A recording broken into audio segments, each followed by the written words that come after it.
how to use Claude Code with Visual Studio.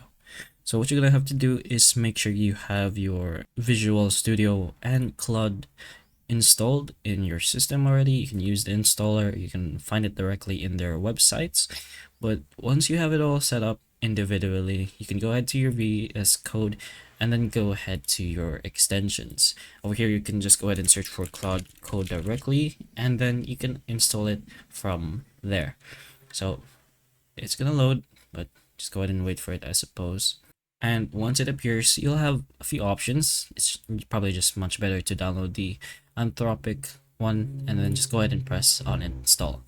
You could toggle the auto update to avoid further efforts or work later on, but at that point it's going to be installing, and then you're just gonna go ahead and press on trust publisher and install. And once it's done installing, it should probably just either automatically be enabled for your VS Code. But that's pretty much it. You can go ahead to your Claude Code by finding it directly here. It should be right beside your spell editor, and then you'll have your Claude Code. So that's pretty much how you can use Claude Code inside your Visual Studio. So hopefully the information of this video can help you, and if it can, please like and subscribe for more videos like this, and that's all.